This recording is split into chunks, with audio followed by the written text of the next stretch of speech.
Welcome to Five or Flop, a podcast for the best and worst historical fiction has to offer. I'm your host, Erin. And I'm Grace, and each week we'll be reading a different historical fiction book to see if they're a five or a flop. Our theme for Season 2 is Booktok and Bestsellers, and before we even introduce what book we're reading, we want to welcome our special guest. Kat, you're in the studio. Hello, Kat. You want to give an intro about, I don't know, how you know us and your favorite book? Ooh, would love to. Well, I am Kat, literary trivia team member. Yes. Erin's old roommate. Former roommate, Click Clack Moo, team member, all of the above. Yeah, native Californian and happy to be here today. Great. Woo! I think favorite book of all time is really difficult. I'm a very rare 5-star giver. That is true. Something always has been in my heart since middle school, and that's The Outsiders. Oh my God, I love The Outsiders. Is it the best book of all time? No, but I feel like it always is in the back of my mind when people ask. So well, I also, feel like it is very good. Yeah. There are some interesting facts about the author that I'm going to completely misgive most of them because I only vaguely remember talking about this in library school. First of all, she was 16 when she published, which is incredible, especially for a book that's held up. Second, I know she's problematic in several different ways. Oh, no. But I think she was also a writer on Supernatural. What? Yeah, which I am confirming. There's something with her and Supernatural. S-E. Okay, well, while you're Googling that, I will say I was being a little fake just now because I actually haven't read The Outsiders, but I did learn for the first time last week. Someone was like, did you know that the author of The Outsiders is A, woman, and B, not dead? And I was surprised by both of those things. Erin, you gasped. What did you find out? Even better, she wasn't on the show. She just writes fan fiction about it. How old is she now? If she wrote it when she was 16. Yeah, I don't know. I don't even know when it came out. It was required reading. She was a fan, and then she was a very active member of the fan fiction community. And I think she's 75. Supernatural has that. She was visiting the set and super involved with it that ways.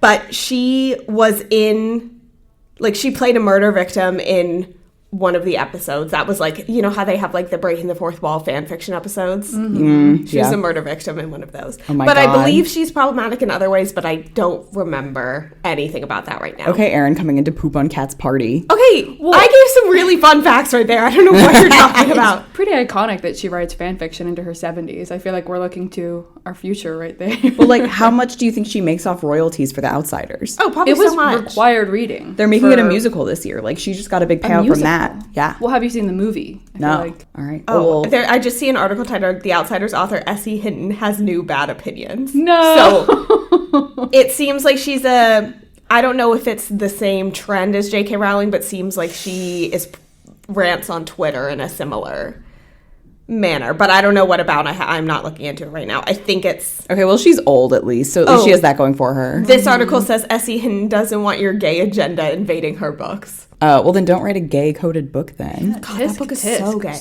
And the oh my God, the movie. Oh my God, that movie last thing I'm saying about that movie, and my mom's gonna laugh when she's listening to this episode because that was also my favorite book. Sparked my love and obsession with Patrick Swayze. Yeah. A great obsession to have. Truly. No complaints from me about that. All right. Grace, what are we reading? This week, we are reading, I can't believe we haven't said already, Babel by R.F. Kuang. It's officially Babel.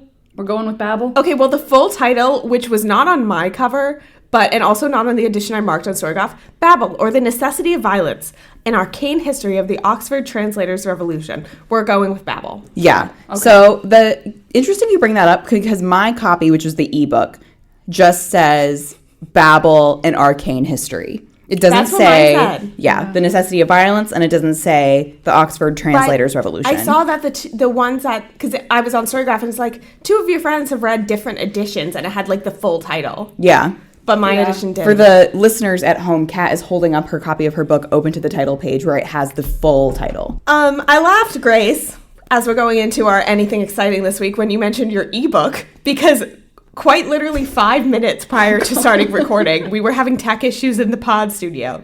So a lovely library staff member came in here to help, and he was checking out Grace's mic, and it fell and smashed the screen of her iPad. Yes, I am not here to put any people on blast. He was an extremely helpful and nice man. Oh, it was purely an accident. It was completely an accident. Apologetic. He was very apologetic, and also he has assured me that the government is going to buy me a new iPad, so I appreciate that very much. So, yeah, we had some difficulties in the studio today. It was very fun. We were supposed to record 2 episodes in this session. We're probably not doing that. Well, here's the thing I will complain about. Why did they have the library opening at the exact same time of our appointment? This is also just as bad as when they cut the recording studio sessions from 3 to 2 hours. I feel like the library is really trying to oppress podcast hosts. Well, they clearly don't like them from that advertisement. Oh my God, yeah, they had an ad that says, does the world really need another podcast? Probably not, but don't let that stop you. Why is this their ad campaign for the pod studio? Well, I guess in their defense, maybe people are using it for other things. I don't know, singing? I don't know. Well, they have like a music studio too. Oh. But yeah, So this is just for talking. Listen, we love and appreciate our 25 devoted weekly listeners. And, not to let you go unrecognized, Kat is easily in our top 4 most dedicated listeners. Every Tuesday. Yeah. Kat is up there with data scientist Ashley and our moms. Yeah, that's the top 4. Yeah. I mean, I literally, on my morning walks on Tuesday, I'm like, another pod day. Pop it open. Hopefully you weren't impacted the week that I forgot to upload a new episode and it went out 3 hours late. I don't think I was. Okay, I think Great. It might have been one of my non-walk days. I think it was only Ashley because she's the only one who's up early enough.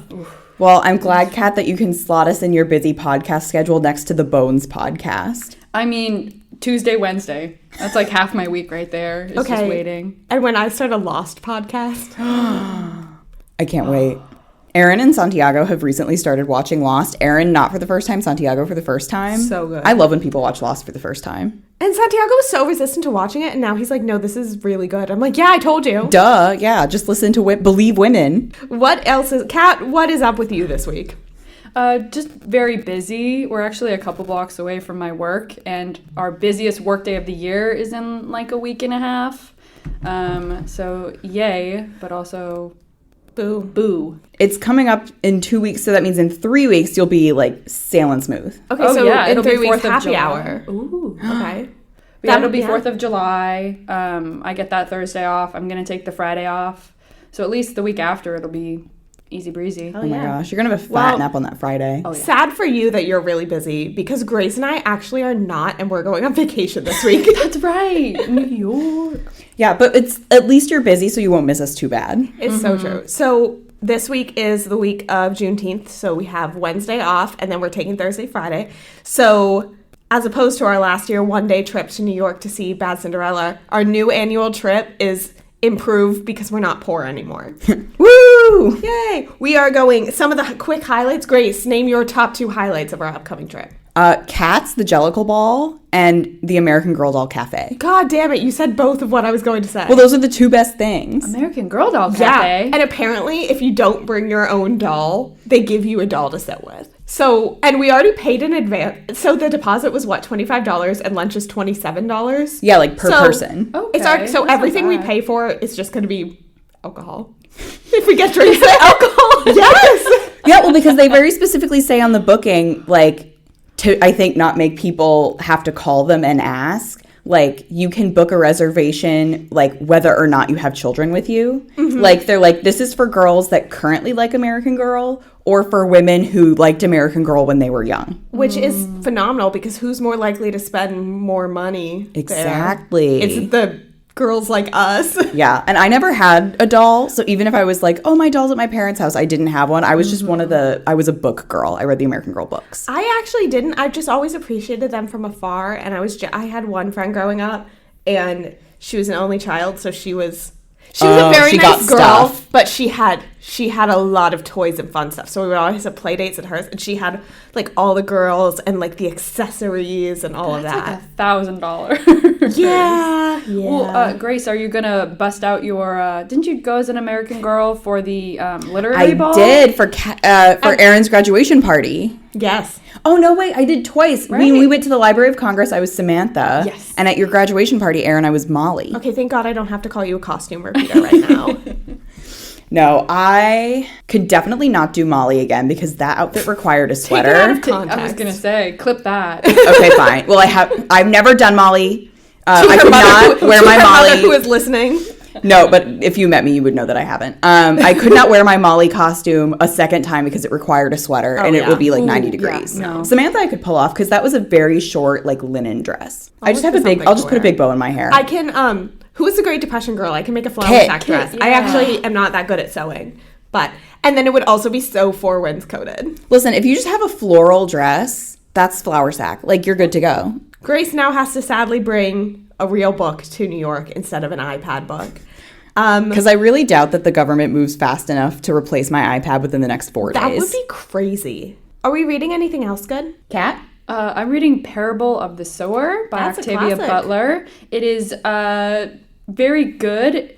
It literally opens, like, I think the first date, because it's a series of, like, diary entries. Mm-hmm. It's July 30th, 2024. Oh, my God. And it's about the country in a state of, like, economic crisis and Which it climate is. change. Cool. So it's both, when did the book come out? I think in the 90s. Okay. So it's both a good book and horrifying. Just to think of where it started and where we are now and her predictions 30 years ago and how some of it is pretty parallel to what we're experiencing nowadays. Not as bad, but oh boy. Yeah, I'm with you. I want to read Octavia Butler. It's just one of my things on the list. It's like there are so many books to read and I have only lived so much of my life so far. So I will get to it, but then I will hear from you if Parable of the Sower is a good place for me to start. Yeah, well, I know it's a duology, so I'll let you know. Okay, please do. Erin, what about you? I am reading All the Dangerous Things, which I love because the title is very much giving that tweet that's like book nowadays are only named 2 things: The Smallest Woman Who Ever Lived or Dark and Dangerous Places or whatever. This is Dark and Dangerous Places. Yeah. So I like that it really combines those 2 things. It's by Stacey Willingham, who we have dragged on the pod before. So she's not a repeat pod author, but Grace read something by her. And I'm going to clarify my stance on this. So Stacey Willingham is a thriller author, and she has put out 3 books. All of them have bad titles. Sorry, Stacey.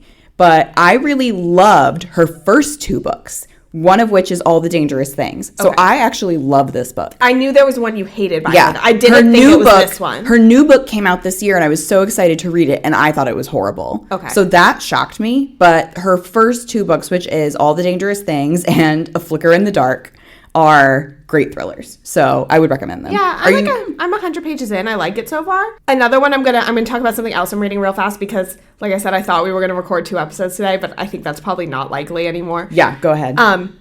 We talked on when we read The Underground Railroad about We Carry Their Bones. Yes. I've been blowing through the audiobook. It's really good. Yeah.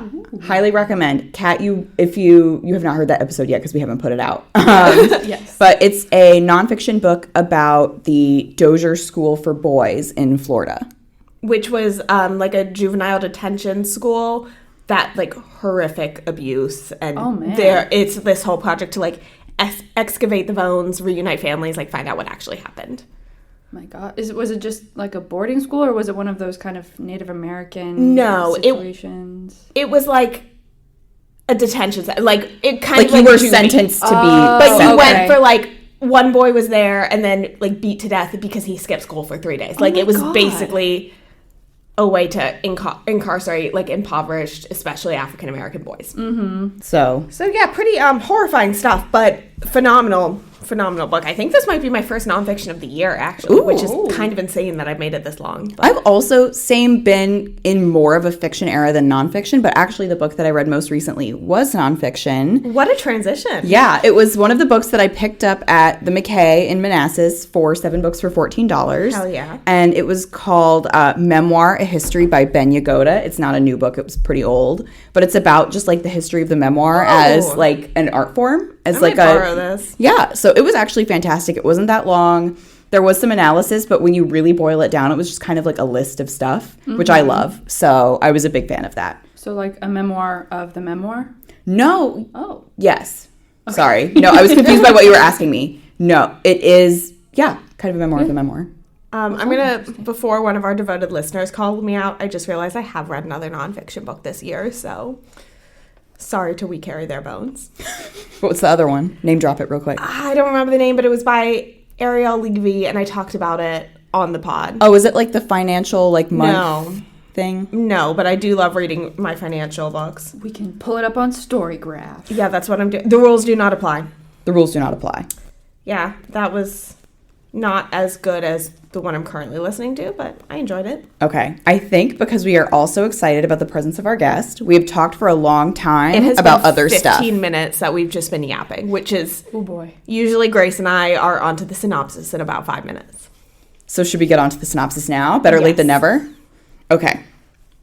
1828. Robin Swift, orphaned by cholera in Canton, is brought to London by the mysterious Professor Lovell. There, he trains for years in Latin, Ancient Greek, and Chinese, all in preparation for the day he'll enroll in Oxford University's prestigious Royal Institute of Translation, also known as Babel. Babel is the world's center for translation and, more importantly, magic. Silverworking, the art of manifesting the meaning lost in translation using enchanted silver bars, has made the British unparalleled in power, as its knowledge serves the empire's quest for colonization. For Robin, Oxford is a utopia dedicated to the pursuit of knowledge, but knowledge obeys power, and as a Chinese boy raised in Britain, Robin realizes serving Babel means betraying his motherland. As his studies progress, Robin finds himself caught between Babel and the shadowy Hermes Society, an organization dedicated to stopping imperial expansion. When Britain pursues an unjust war with China over silver and opium, Robin must decide, can powerful institutions be changed from within, or does revolution always require violence? That is what I call a good synopsis. I know. Take notes. We've had a very interesting season with synopsis. 2 things I'll say right away. Lovell was calling him Lavelle the entire time. I'm not the authority on that. It's whatever you make of it. Hermes, I was saying Hermes the entire time. Okay, so bougie. That's on me. I know that one's not correct. Oh my gosh, they're all, now I'm going to imagine, read the book again. They're all, doing their crimes, but they're, carrying a Birkin bag while they do it. Hermes Society. Okay, so, and I will say, in terms of the synopsis, I did cut out one of those little paragraphs that's just, R.F. Kuang's spellbinding new novel that I'm just we don't need that. I mean, good for you, R.F. Not to be grim, when I eventually die and I have no obituary, I want a paragraph like that for its spellbinding life. Exactly. Okay, we'll take note from all of the copy and pastes from Amazon book synopses. So real quick, let's talk a little bit about R.F. Kuang. There has never been, I don't think, a person who, in researching, had, their accomplishments have made me feel so, what am I doing with my life? Because R.F. Kuang was born in 1996. So she's 28 years old. Oh, so she is... For reference, our age. But she is a fantasy author. Her first name, the R stands for Rebecca. I don't know what the F stands for.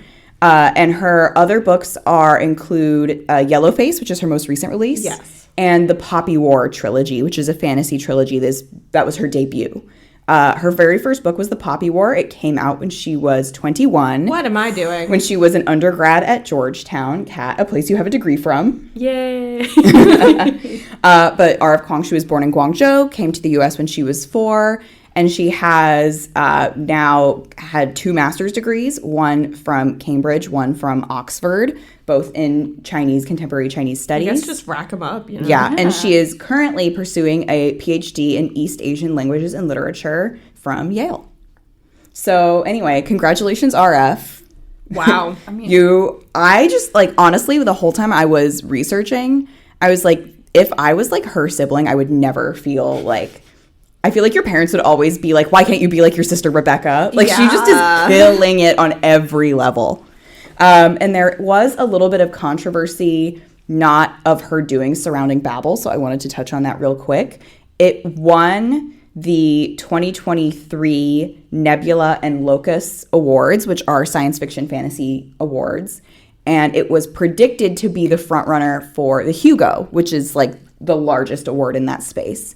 But in 2023, the award ceremony for the Hugos were held in China, and R.F. Kuang, along with one other author, had their books declared ineligible for no reason against the rules. And there were emails released from administrators that kind of implied, we don't want to nominate anything that could be offensive to the Chinese government. Okay. So I think that really more comes from the content of the Poppy War trilogy rather than Babel, because obviously, as you can see, Babel comes from a place of criticism really not against China.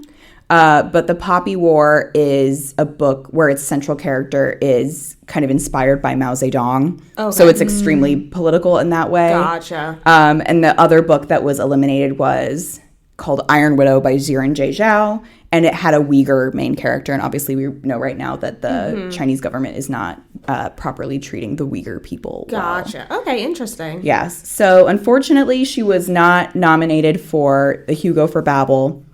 But she has a new book coming out in the next year or two called Catabasis. So she's still writing. She's still cranking them out. And she is, on her way to getting her doctorate. So good for her. Wow, that's insane. Good for her. Yeah. Have any of you read anything by R.F. Kuang before? I have not. I have not. Yellowface is on my list. Nothing yet. But apparently every single book she writes is a banger. That's what I've heard. I've heard that they're all really good, and that the Poppy War trilogy is like up there in terms of fantasy. I kind of same as you. I would be interested in reading Yellowface. The Poppy War, I'm sure it's like really good, but probably slightly not my thing. I'm not a big fantasy reader. I'm also not big fantasy. Yeah, so I would read Yellowface though.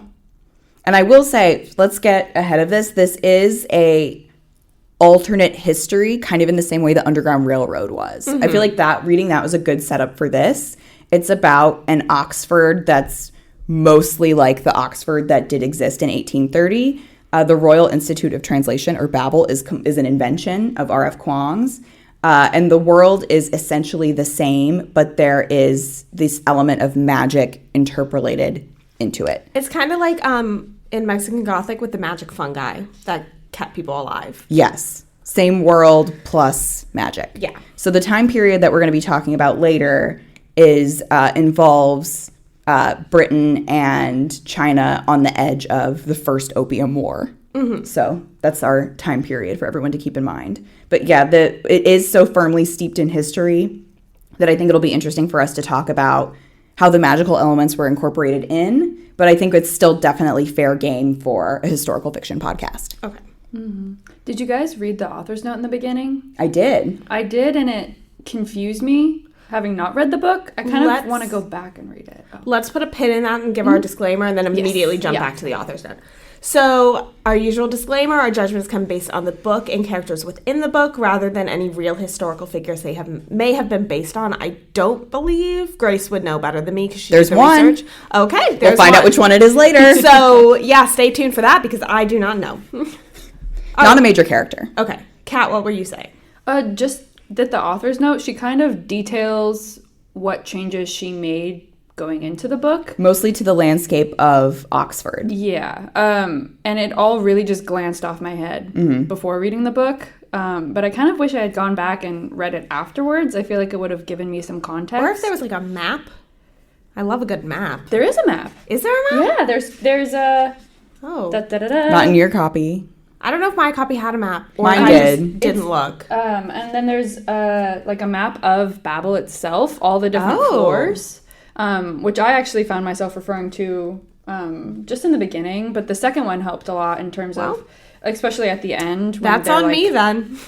In the occupation, I guess that's the best way to describe it. Yeah. But yeah, I was just curious if you guys had read it. Yeah, I did. And honestly, to me, she was talking about the changes that she had made to the landscape of Oxford and also all the research that she had done to make it as accurate to the 1830s as she could in whatever instances she could. And to me, frankly, it kind of seemed, the tone of it at least in my interpretation, was very much that she knew people who had been to Oxford would probably complain and be like, that's not where that is. And she was like, well, dummies. In 1830, it wasn't where that was. So there. Yeah, I agree. And I commend her for that. I'm like, you know who's going to respond to this. So, like, good on you. Yeah. And then, like, the last sentence of it was like, you know, and if you have any other questions, please keep in mind that this is a fiction book. And I was like, good for you. Yeah, no, Smack I really down the respected haters. that. I liked that a lot. No, I did appreciate, though, for the people, because obviously this is a very iconic location. Yes. So for the people who do know it well, said, just so you know, I have created Babel. The Babel is a tower. If you've seen the cover, the very beautiful cover, that is what it depicts.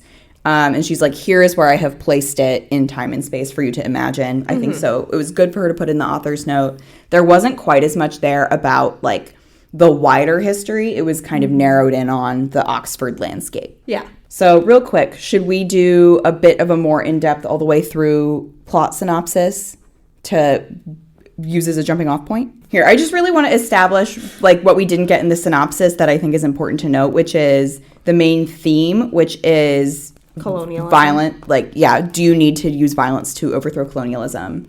And also to note kind of what happens at the end.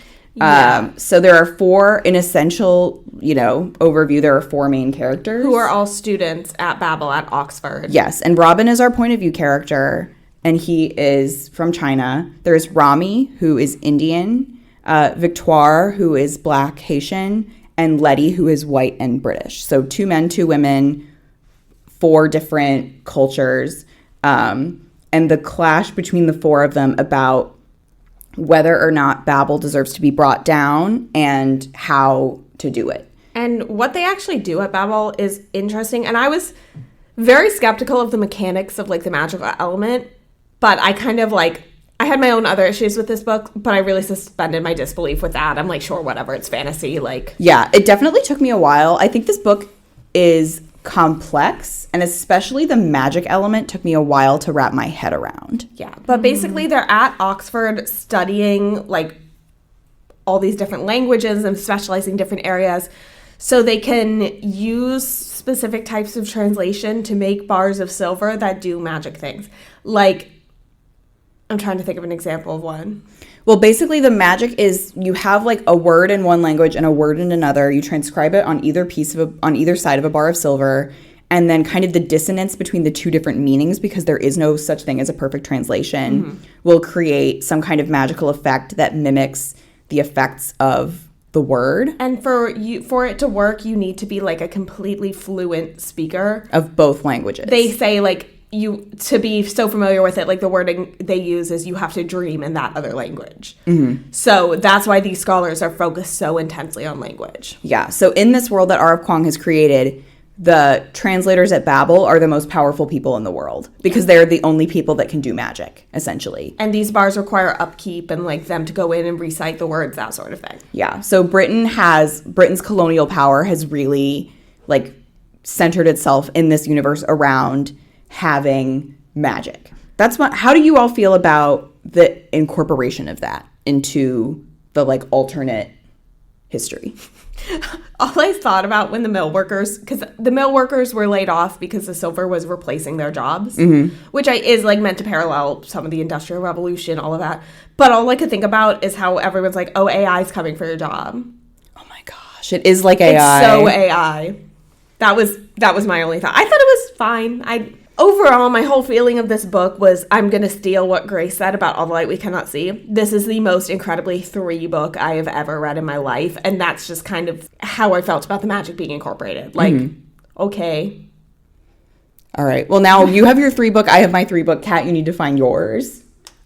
I will try my best. You have to I don't think I've read another pod book this season. You have to catch up and read every single one of them and get back to us by next week. Yeah, please. I will try my best. Okay, Kat, what did you think? I enjoyed the, like, magic and its mechanics. However, so much time was spent describing it that I feel like it bogged down some of the story. The beginning was slower than the end, 100%. Especially, they were in classes, like, learning. Like, it was very giving Harry Potter in a way. It was a lot of tell, not show. I was so bored. The first half. I think that's why I didn't really understand all of the magic, because I think I got to the point where I'm like, okay, like, let's keep it moving. I'm going to skim. But I think overall I enjoyed the magic because I feel like it really highlighted a lot of the central themes of the book, which is colonialism. It's the importance of language and how it can be kind of used in both a positive and a negative light. And I mean, it's really showcased in how they'll take kids from other countries just to kind of promote their own interests, and to have like a magical element of that I thought was really interesting. But it definitely bogged down the first half for me. The idea is really cool though. The idea of using translation as a form of magic. I feel like in real life it kind of can be when you're trying to have conversations with people in other languages. So I really enjoyed it. I think we have a good setup here because, Erin, you thought the book was okay. Like, you think it's fine, like, whatever. I loved it. I thought it was amazing. And Kat, you're somewhere in the middle. Yeah, the second half really flew by for me. And by the end, I was literally sobbing for, like, the last 50 pages. But the first half was a slog. I don't know. I had just heard so many people saying that it was their favorite book of all time. This is one of those books that you don't hear negative things about. I went into it way too hyped up. And I do think that was part of my issue.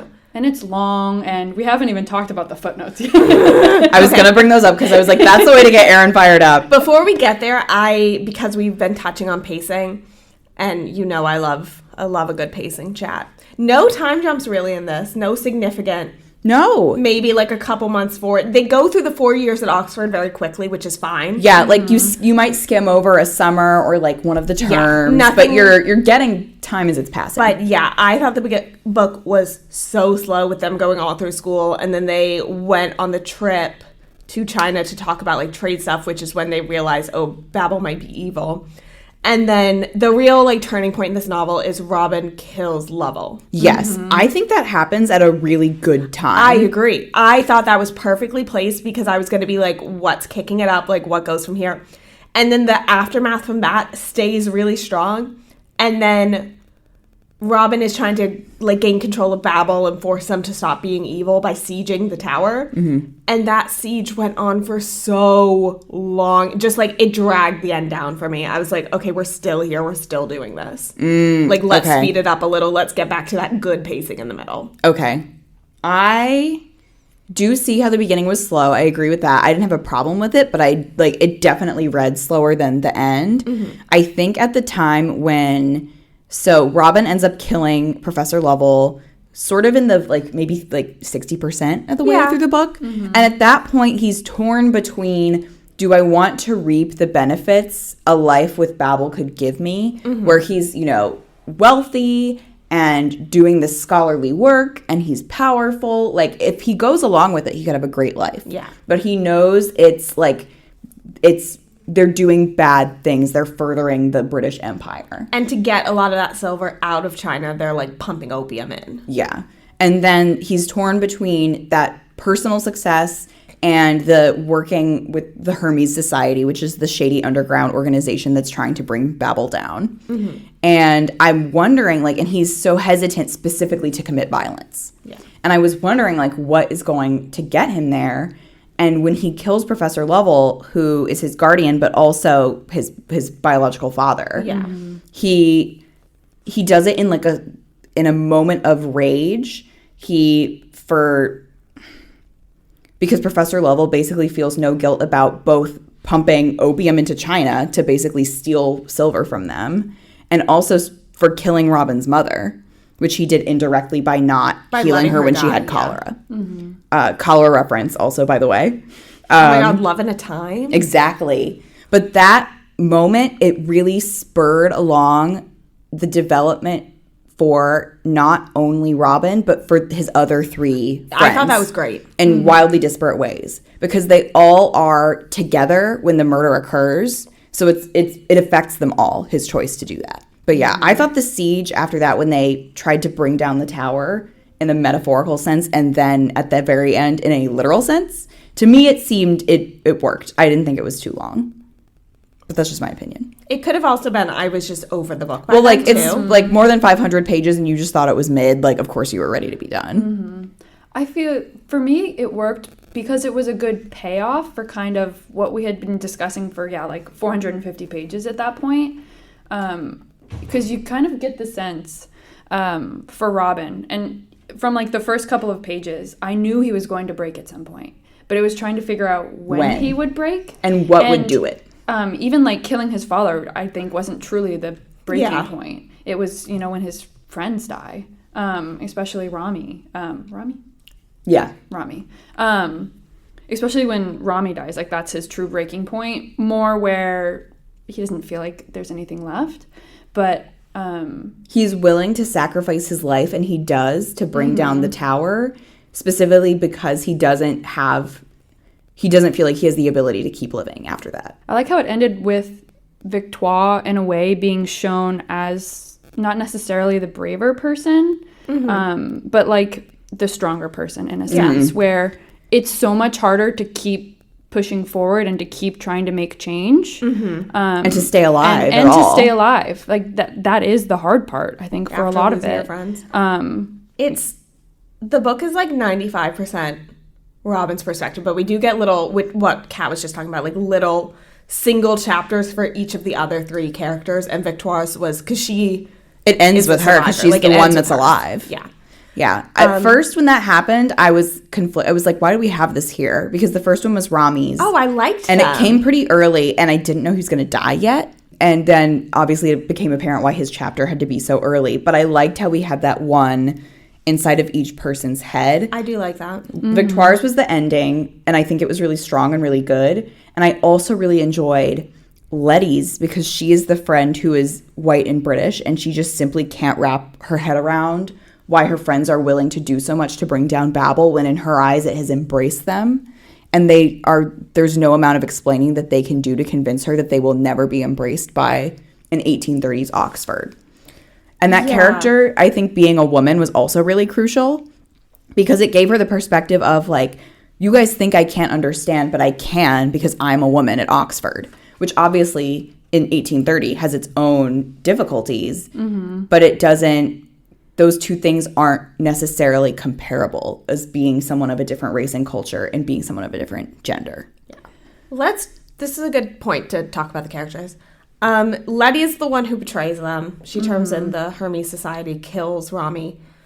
Most predictable thing that's ever happened in any book I've ever read.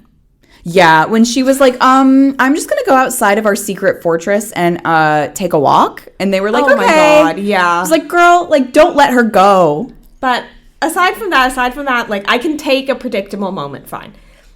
The characters were so boring to me. Like, they had no real defining traits. That's interesting, because I feel like they were all so different. I thought I mean, obviously their individual circumstances, their cultures, and that informs the decisions that they make. And it's like we talked about in a different episode, where it's like the characters that made each decision had to be the ones making them. But I didn't feel like I knew anything about them beyond that. And it made it really boring, all of them. And I liked the perspective chapters because we got a bit more depth into each one. That I feel was really, really lacking, because there were like, I don't want to say there was no vulnerable moments between characters, because I don't feel that's true either. But there just wasn't, it felt like Robin was developed as a character. At the expense of the others. And then all we knew about them was that Letty was a British woman, Rami was from India. Like, all we knew was just these overarching facts about them. I think if we didn't get the other POV chapters, I would have felt that way. But from kind of Robin's perspective plus those, it worked for me in the end. I do wish we got more into their head a little bit. Those POV chapters were the reason why I think this book, for me, in terms of characters, wound up being fine and not a flop. I don't know. I kind of like the perspective of just being inside of one person's head, especially towards the beginning, before the drama and the tension got ratcheted up so much, and before they were pulled together and then blown apart by the act of Robin committing murder. Because I felt like you got such a sense of the complicated love and tension between a really close-knit group of people who just inherently are so different. Especially with Letty, you got so many parts where the friend group was arguing, where there was a whole semester of tension between the two of them, where, I don't know, I felt like it was really realistic in a way where later, when the drama did get ratcheted up and Letty ended up killing one of her other friends, you got the sense beforehand how they had all worked as a unit. So while I agree with that, it felt like every single one, especially as that tension's getting ratcheted up and they're trying to explain things to Letty, it felt like they just, every page with the four of them was the same conversation over and over and over. Mm-hmm. I think that's why it felt kind of realistic to me, though. That's the thing. I agree, but I think it worked. So it just didn't, Yeah, I mean, everyone has kind of different reading experiences. Yeah, different reading experiences with I just didn't think the other characters went much deeper than surface level. Mm-hmm. How did you feel did you like any of the side characters? Yeah. You're making a face. No? Not really. I mean, I thought Lovell was an interesting character, but I think he was just kind of like made to be so storybook evil villain. Mm-hmm. Like, why did he... I don't know. It just, like, it felt like... He was one note. I won't say that he wasn't. It would have been... The push and pull between that Robin was feeling would have worked better for me if there was more to Lovell. Mm-hmm. And also, like, the one thing that I keep thinking about is when he just randomly beat Robin as a child and it's never addressed again. Well, it just felt like it was in there to make him be more evil. Mm-hmm. Well, I mean, I think to me, it showed that Robin was so willing to comply, essentially. Like, Lovell would have very easily beaten him again had he not obeyed. But he did only after one. The character of Lovell felt to me like he was just so one-dimensional to be the villain in this. All right, well, here, let's really get into it right now, and let's bring up the footnotes. Okay, so the footnotes. So, can someone else who doesn't hate the footnotes so much give a better representation of what they are and their function? Because I'm going to be so biased right now. So, yeah, they kind of serve two purposes, I guess, from what I saw. More like character explanation, and then more about like language and quote-unquote history. A lot were translations. Well, and what confused me, because I ended up being kind of indifferent to them. I didn't like them in the beginning because the book already read slow to me, and then they would break up my progress. What confused me was sometimes it felt like they were actual history, and sometimes they felt like plot device. And that kind of threw me as well, because sometimes it'd be like translation, literally, and then sometimes it would be like, in the book, like, oh, Robin says he'll never do this again, and then the footnote will be like, he never actually did. And I don't know, when a book is 550 pages, and then there's also footnotes, like sometimes 3 on a page, it like worked for me blocks of text less often than it did work. Yeah, it really broke down my reading experience, and I don't think, and I wound up just skipping them, and I think had I read them, I still wouldn't have gotten what I needed to make this book work for me, like from the ones I did read. I think the author could have easily kept in the translation ones, like there were some with, characters in different languages, etc., and then where she translated it down, I think that's fine. That was fine. Mm-hmm. Those were not the ones I took issues with at all. Mm-hmm. It just felt like in her head she had, how authors work, like they create full lives for their characters that extend well beyond the book, and it just felt like she wanted us to know about it, like to know her thoughts, and like, I don't know, they were so unnecessary for me, and they really impeded on my entire reading experience. Well, yeah, I think often I enjoyed the content, but I wish it was wrapped into the book itself as opposed to aside. It felt very tell instead of show because of the aside format.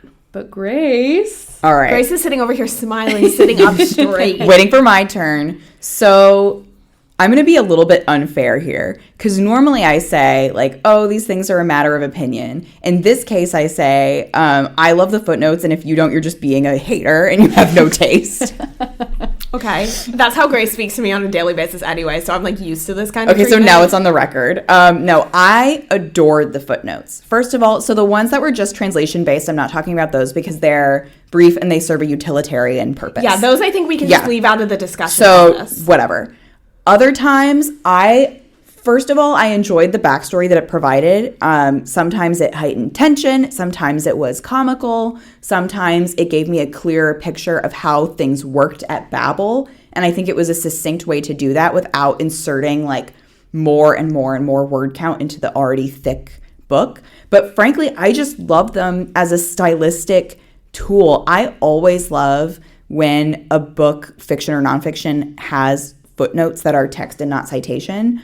I always love it. In this case, going back to the insanely long title, Babel or The Necessity of Violence, an Arcane History on the Oxford Translators' Revolution, like it's stylistically making it more like a history. There are so many things that R.F. Kuang does in this book, even as simple as like using hyphens to connect two words that we wouldn't do nowadays, but you would in 1830, to make it stylistically more like a history coming out of that time period. And I think the footnotes are just another step in the way of doing that. So actually, they brought me a lot of joy, and I will never hate on a footnote in a book. I also am always less likely to enjoy footnotes. I think they mostly should just serve utilitarian purpose. And maybe that's more of like, I have a very strong background in editing like nonfiction stuff, so that could also be like that perspective coming through. Yeah. I will not hate on you for skipping them, because I've said before, if there's ever in like a fiction book a block of text that's italicized, I am much less likely to actually read it. Yeah. If it's like a song or a dream sequence or like a poem. Famously hating song lyrics in books. I skip. What's the point? Anyway. I want an audiobook where they sing it to me. That's why people are supposed to listen to the audiobook of Daisy Jones and the Six, because they sing it to you. They do. Well, so question. At the end, kind of while they're occupying Babel, they write out like their story. Do you guys think the book is supposed to be their story? No. Because they give it to somebody. No, I've thought about that. And actually, part of me is like, that's a missed opportunity to not frame it that way. But I think, frankly, if it had been framed that way, it would have been weaker.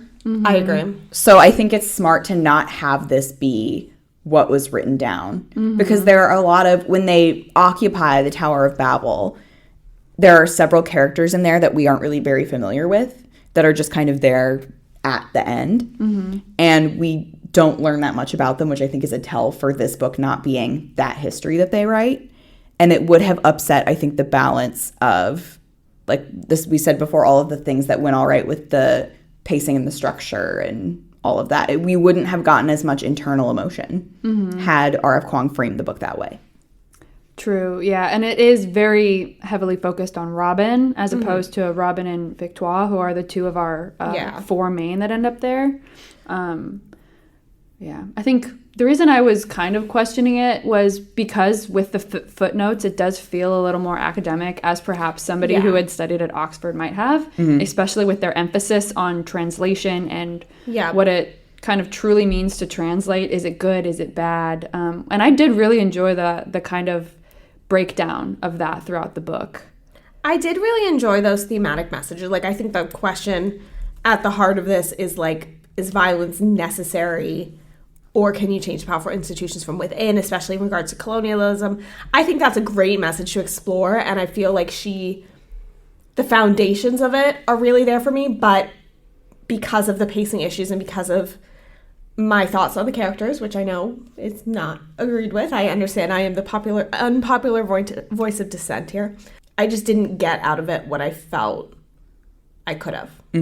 I agree to an extent about that, actually. I think the establishment of what the theme is really strong. Yes. Like, there's no way I think you can read this book without realizing the point of it is to question the necessity of violence. I mean, it's in the title, whether or not it's on the cover of your book. And I don't know quite where I land on it, because I don't think a single book and a single author are capable of answering that question completely. But I don't know if I wish that she had gotten closer or not. I'm not sure. Yeah, I think that is probably from the theme, just looking at the theme alone, would be my main issue with it. And there's also the secondary question of like, because it seems to me that the text is saying, yes, violence is a necessity in overthrowing colonialism. And history would tell us that that's also the case. But then that brings up another question for me, and I think in the text, of how much is acceptable. like what is acceptable in that in that case, because there are civilians that are injured in the course of the Oxford Translators Revolution. At the end of the book, Westminster Bridge collapses. And I don't think there are people on it, or at least they don't say if there are, but there are other deaths associated with them holding magic hostage, essentially. So I don't think they get quite close enough to an answer, but there are different answers posed, at least in the text. And I think that's kind of a choice because, at least in my mind, ultimately that question is highly personal. Like, your answer is highly personal. So I don't think ultimately there is one answer because people are so different. Cultures are so different. And that's kind of why I enjoyed how, even though like Victoire was part of the revolution, she also left at the end. She wasn't part of that like ultimate act of violence at the end of them taking down the tower with them in it. So I feel like that kind of shows the dichotomy of what that answer can be. Yeah. And it's also not trying to pose all people as a monolith. Like, it's not British people think this way and every other person in the world thinks this way. Yeah. All right. Do we have any last minute thoughts, or do we want to hop into the historical accuracy? I did have a quote I wanted to read. Oh, hell yeah. We love a good quote. That I feel like really kind of exemplifies this struggle and why things ended up the way they did in the book. And it's on page 357. I'll read it. It took him a moment to realize what it was that grated on him. And when he did, it would bother him constantly, now and thereafter. It would seem a great paradox. The fact that after everything they had told Letty, all the pain they had shared, she was the one who needed comfort. That was a good one. And that was a good one. To me, because that's, like a good 70% way into the book, it really exemplified why they kind of ultimately came to the decision they did. And for me, it kind of reflects what often goes on in modern day and why I feel like a lot of people still feel like the book really resonates, in our modern era. And that is that no matter how much you explain to people, they won't necessarily listen, which is why I think that question of, like, is violence required, really important and interesting throughout the book. Well, what a good note to end on. Yeah. Thanks, Kat. Thank you. All right, let's hop real quick into historical accuracy. So I don't have a ton here to say because this book was based on like an alternate world. We don't have magic, so womp womp. One last thing about the book, because you said magic. Why didn't they use... This is my biggest issue with most fantasy, so this is not Babel specific. Okay. Why don't they use more magic to solve more of their problems? Colonialism. Because they're students and they haven't been taught how yet. Are you talking about... No, but not just England? them. Just kind of in general. Like, society as a whole. I don't know.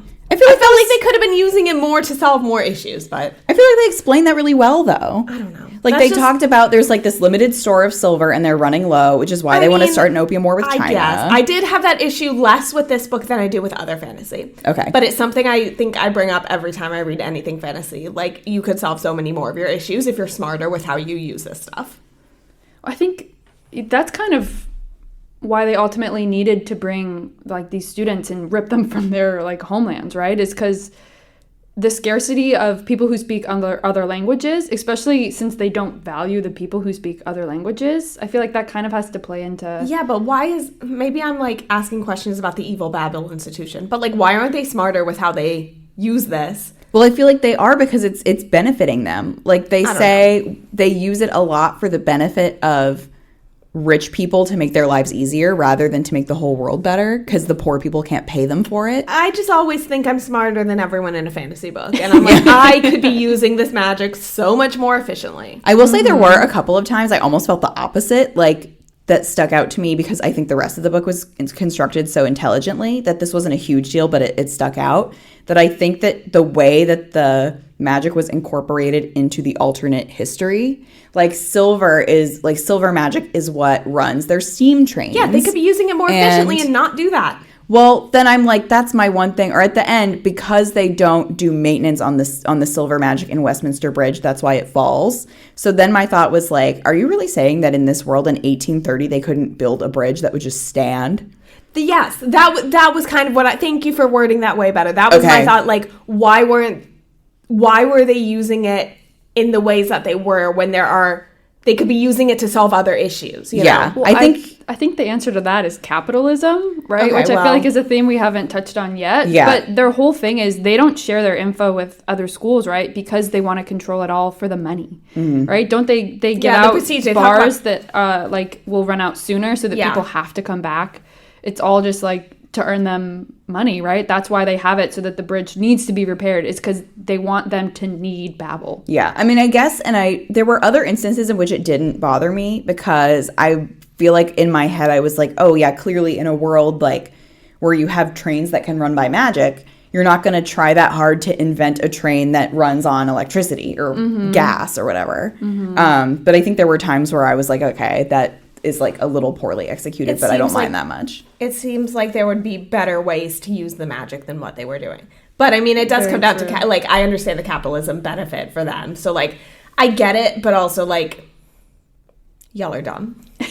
Like, but again, this is my issue with most fantasy I read. So, I mean, that's not a Babel issue. I'm critical when I read fantasy. Well, there you go. Erin being a hater for fantasy novels, so everyone else watch out. Yeah, literally. One of my top 3 genres. Oh my god. According to Storygraph? I think so. Let me look. All right. We got to really get into the historical accuracy now. This won't take that long because, like I said, there's not an incredible amount. I did reread over the author's note that we talked about before. Not much to report on from that because, like I said, it was mostly about the Oxford geography. But I looked at a couple things, which is the Oxford History of Involvement in Colonialism and the First Opium War. So this book it takes place. The reason that the characters go on strike, essentially, and hold magic hostage is to prevent the First Opium War. So all of the stuff that's in the book is in the lead-up. It's not the actual military action of the Opium War. So let's real quick talk about so there are 2 Opium Wars. The one in the book is the lead-up to the First Opium War, which happened between 1839 and 1842. And just as in the book, the Qing Empire is trying to ban, or did ban, in fact, opium from Britain coming into their country because it was being used as people were becoming addicted to it and not just using it medicinally, which had been true in the past. But, of course, the British were not happy about this because they got a lot of money from the opium trade. And otherwise, they were buying a lot of things from China, and the inverse was not occurring. This I did not know, which I think is really smart. It was silver. That was kind of the mode of purchase of opium. So R.F. Kuang's choice of making silver the, like, invaluable source of magic tied into that really well, which I appreciated as a touch. And our one, as far as I am aware, real-life book character was a really minor one, but he was referred to in the book as Commander Lin. In real life, his name was Lin Zexu, and he was a official in China. In the book, Robin is the translator between him and another British official. But he, indeed, as in the book, seized a bunch of British opium that had been illegally smuggled into China and burned it. Oh, I like that tie-in. Yeah, so big hero, congratulations. I think he lived like a nice, happy life. I mean, like, I'm sure his job was really stressful, but otherwise, I think people liked him and stuff. So congratulations to Lin Zexu.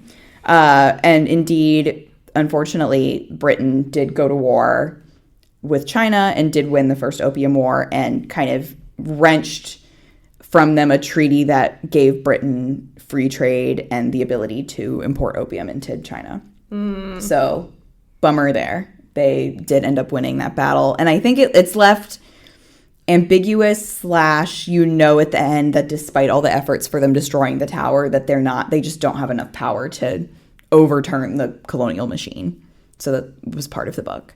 And then as far as Oxford's relationship with colonialism specifically, I found a really great article in Cheerwell, which is the Oxford student newspaper, about specifically the students doing a lot of work to unravel that relationship that Oxford had with colonialism. So specifically, Oxford had invested a lot of their money into colonial enterprise. For example, they invested money into the South Sea Company, which had a monopoly on the slave trade to South America.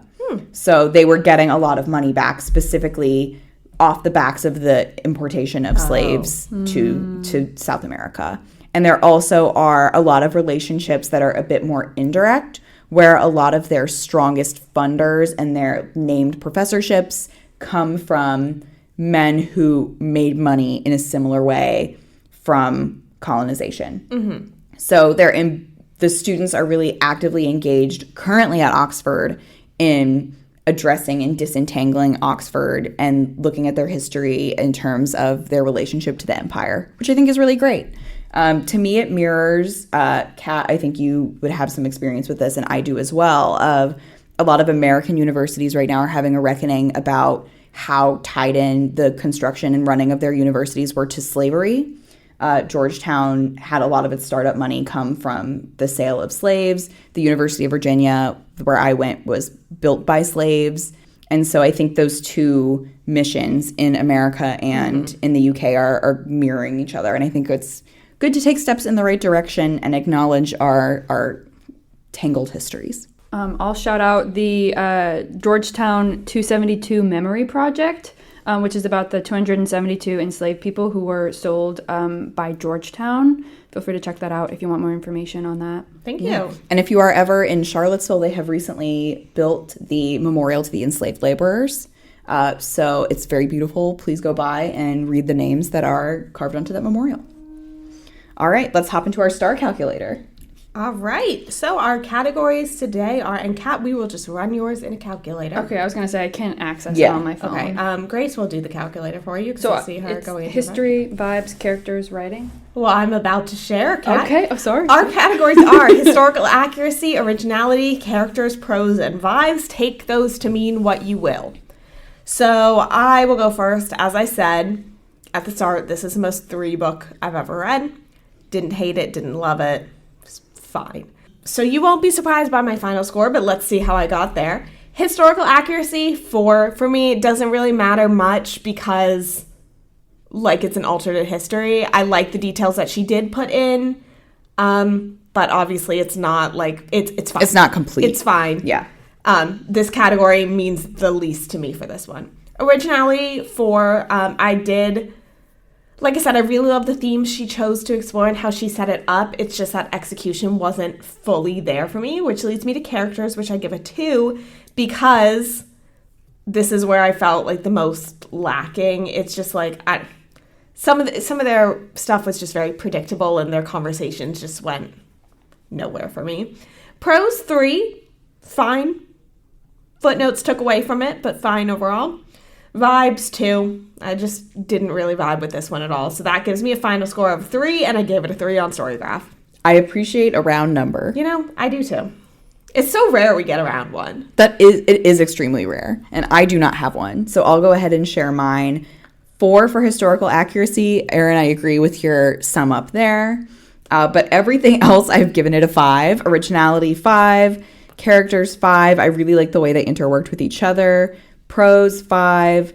Vibes, 5. I think this is a great book. So that's a 4.8 for me, and I gave it a 5 on Storygraph. And Grace, you said this to me, I think yesterday, that's like the more we do this podcast, the more like I know what you're going to give something and you know what I'm going to get. And I think this one is just a good example of that. Of the things that I don't like in a book that were present in this versus what you do like and what you place more value on. I am more easily now able to triangulate what we will think about specific books, but it's taken me a while to get here. And there are some outliers, but... Okay. For historical accuracy, I gave it a 4. She did a lot of research, but I feel like, it wasn't perfect. For originality, I gave it a 5. For characters, I gave it a 5.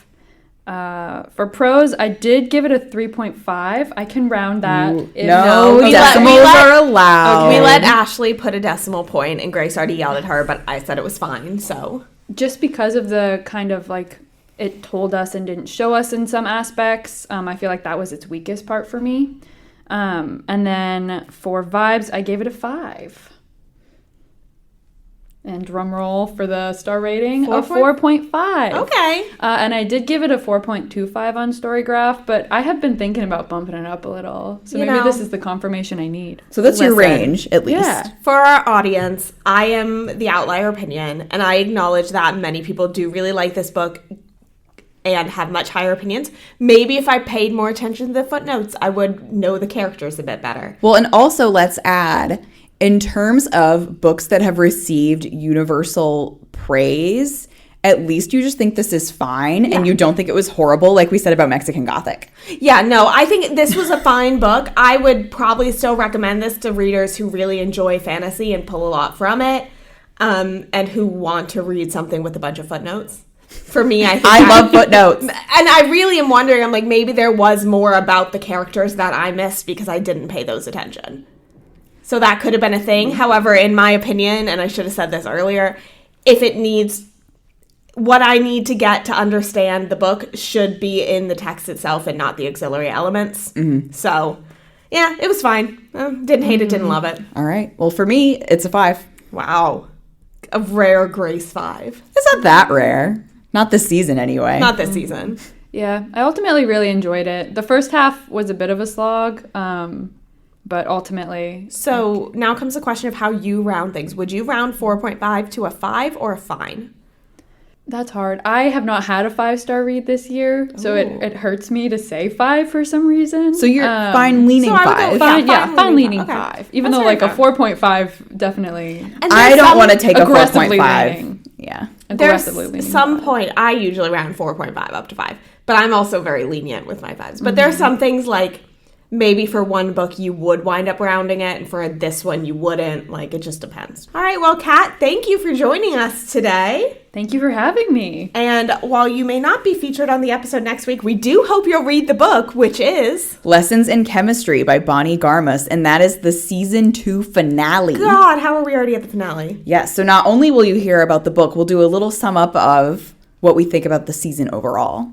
Yeah, and I think we've wound up with a lot of fines and 5s this season. Yeah, we're light on the flops. We promise we will get you more flops. Mm-hmm. We'll try. Yes. Mm-hmm. All right, so you can follow us on social media at Instagram, Twitter, and TikTok, 5orflop_pod. You can also make sure to follow along with our Storygraph reading challenge for season 2 to check out all 15 books. And if you have any books that you think we should read, you can fill out the recommendation form in our bio and any of our social medias, or you can just email us at 5orfloppodcast@gmail.com. And until then, Kat, do you want to sign us off? Happy reading! Happy reading!